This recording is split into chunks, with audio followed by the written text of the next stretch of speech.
തൃശൂരിൽ രണ്ടാംഘട്ട പ്രചരണം ശക്തമാക്കി LDF സ്ഥാനാർത്ഥികൾ. ടൗണുകളും വ്യാപാര സ്ഥാപനങ്ങളും കേന്ദ്രീകരിച്ചാണ് നിലവിലെ പ്രചരണം.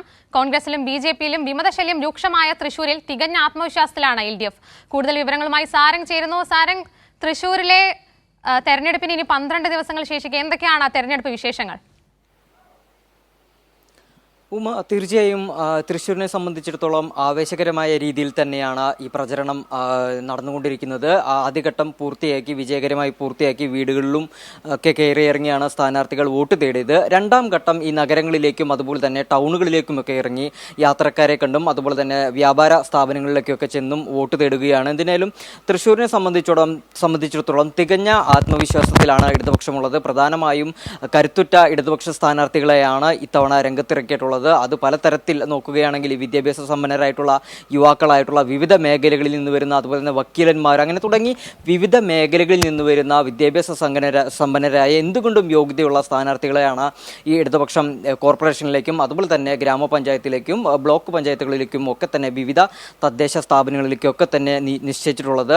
എന്തിനാലും അതുപോലെ തന്നെ മറ്റൊരു പ്രധാന കാര്യം, ഈ നാടറിയുന്ന സ്ഥാനാർത്ഥികളാണ് ഇടതുപക്ഷത്തിൻ്റെ ഏറ്റവും വലിയ പ്രത്യേകത. പ്രത്യേകിച്ച് ഈ കൊറോണ കാലത്തും അതുപോലെ തന്നെ മറ്റ് പ്രളയകാലത്തുമൊക്കെ തന്നെ നാട്ടിലിറങ്ങി ജനങ്ങൾക്ക് വേണ്ടി സന്നദ്ധ പ്രവർത്തനങ്ങൾ നടത്തിയ ഒരുപാട് ആളുകളുണ്ട്. അത്തരത്തിലുള്ള ആളുകളും ഇത്തവണ ഇടതുപക്ഷത്തിന്റെ സ്ഥാനാർത്ഥികളായിട്ട്, അത് നാടറിയുന്ന അല്ലെങ്കിൽ നാട്ടുകാർക്കിടയിൽ സജീവമായിട്ട് എപ്പോഴും ഉണ്ടായിരുന്ന ഒരു പറ്റം സ്ഥാനാർത്ഥികൾ ഇടതുപക്ഷത്തിനുണ്ട്. ഇടതുപക്ഷത്തിന്റെ വിജയം അതുതന്നെയാണ് സൂചിപ്പിക്കുന്നത്. ഇനി നേരെ മറിച്ച് കോൺഗ്രസിനെ സംബന്ധിച്ചിടത്തോളം ആണെങ്കിൽ എവിടെയൊക്കെ സ്ഥാനാർത്ഥികളുണ്ടോ ആ വാർഡുകളിലൊക്കെ തന്നെയും കോൺഗ്രസിന് വിമതരുടെ ശല്യം രൂക്ഷമാണ്. വളരെയധികം വിമത ശല്യം രൂക്ഷപ്പെട്ടിരിക്കേണ്ട. കഴിഞ്ഞ ദിവസം ഈ പത്രസമ്മേളനത്തിൽ, അതായത് KPCC അധ്യക്ഷൻ സണ്ണി ജോസഫ് തന്നെ ഈ കാര്യം കഴിഞ്ഞ ദിവസം നടന്ന പത്രസമ്മേളനത്തിൽ സമ്മതിക്കുകയുണ്ടായി.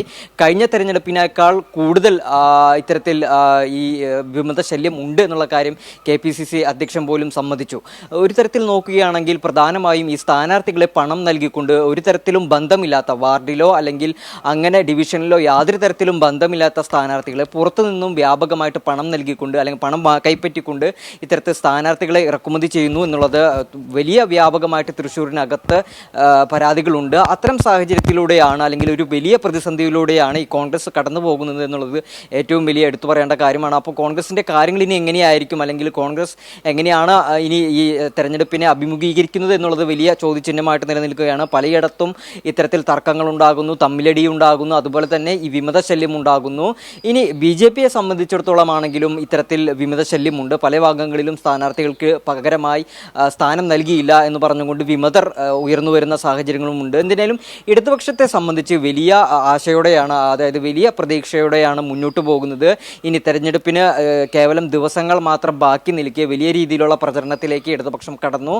വ്യാപാര സ്ഥാപനങ്ങളും അതുപോലെ തന്നെ വഴിയാത്രക്കാരും ഒക്കെ കണ്ട് ബോധ്യപ്പെടുത്തി. അതായത് ഇടതുപക്ഷത്തിനെ സംബന്ധിച്ചിടത്തോളം കഴിഞ്ഞ വർഷങ്ങളിലൊക്കെ തന്നെ കോർപ്പറേഷൻ്റെ ഭാഗമായി നിന്നുകൊണ്ട് കോർപ്പറേഷൻ നടപ്പിലാക്കിയിട്ടുള്ള വലിയ രീതിയിലുള്ള വികസനങ്ങളുണ്ട്. അത് എല്ലാ ഭാഗങ്ങളെയും ഉൾക്കൊള്ളിച്ചുകൊണ്ട്, എല്ലാ വിഭാഗങ്ങളെയും ഉൾക്കൊള്ളിച്ചുകൊണ്ട് കോർപ്പറേഷൻ നഗരത്തിൻ്റെ വിവിധ ഭാഗങ്ങളിൽ നടപ്പിലാക്കിയിട്ടുള്ള വികസന മാതൃകകൾ, ആ മാതൃകകൾ തന്നെയാണ് ഇത്തവണയും ഇടതുപക്ഷത്തിൻ്റെ കരുത്ത് എന്ന് തന്നെ വേണം സൂചിപ്പിക്കാൻ. ആ അത്തരത്തിലുള്ള കാര്യങ്ങൾ പ്രചരണ രംഗത്ത് പ്രചരിപ്പിച്ചുകൊണ്ടാണ് ഇടതുപക്ഷം എന്തിനാലും പ്രചരണത്തിന് ഇറങ്ങുന്നത്. എന്തിനാലും ആവേശകരമായിട്ട് തന്നെ ഇടതുപക്ഷത്തിൻ്റെ സ്ഥാനാർത്ഥികളുടെ പ്രചരണം പുരോഗമിച്ചുകൊണ്ടിരിക്കുകയാണ്. ഉമ.